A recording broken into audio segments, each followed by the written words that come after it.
ফিলিস্তিনের অবরুদ্ধ গাজা উপত্যকায় ইসরায়েলি হামলা আরও তীব্র হচ্ছে। 2 ত্রাণপ্রার্থী সহ আরও 61 ফিলিস্তিনের মৃত্যু হয়েছে বর্বর হামলায়। এর সাথে অবরুদ্ধ গাজায় শিশুদের মধ্যে অপুষ্টির হার উদ্বেগজনক হারে বাড়ছে। এদিকে জাতিসংঘের বিশেষ দূত ফ্রান্সিসকো আলবানিজ বিশ্বের অন্যান্য রাষ্ট্রগুলোকে অবিলম্বে ইসরায়েলের সাথে সমস্ত সম্পর্ক স্থগিত করার আহ্বান জানিয়েছেন।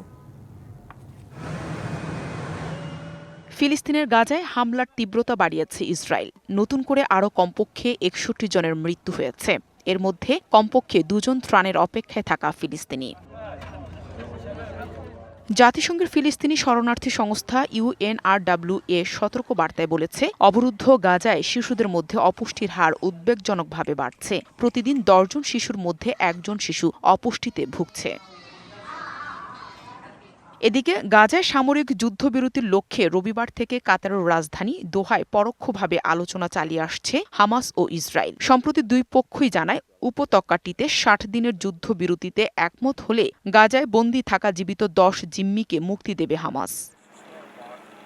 অন্যদিকে কলম্বিয়ার বোগোটায় 32টি দেশের প্রতিনিধিরা আলোচনায় বসেছেন বিষয়টি নিয়ে। এই সম্মেলনে ফিলিস্তিনি অধিকৃত অঞ্চল বিষয়ক জাতিসংঘের বিশেষ দূত ফ্রান্সিসকা আলবানিজ উপস্থিত ছিলেন।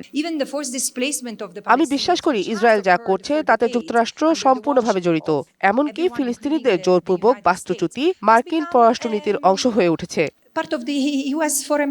চলমান সম্মেলনটি মূলত গাজা উপত্যকায় ইসরায়েলের সামরিক অভিযানের প্রতিক্রিয়ায় ডাকা হয়েছে, যেখানে ফিলিস্তিনিদের ওপর গণহত্যা চালানোর অভিযোগ রয়েছে। এরই মধ্যে ফিলিস্তিনিদের সঙ্গে বন্দি বিনিময় চুক্তির দাবিতে ইসরায়েলের রাজধানী তেল আবিবে বিক্ষোভ করেছেন হাজারো মানুষ।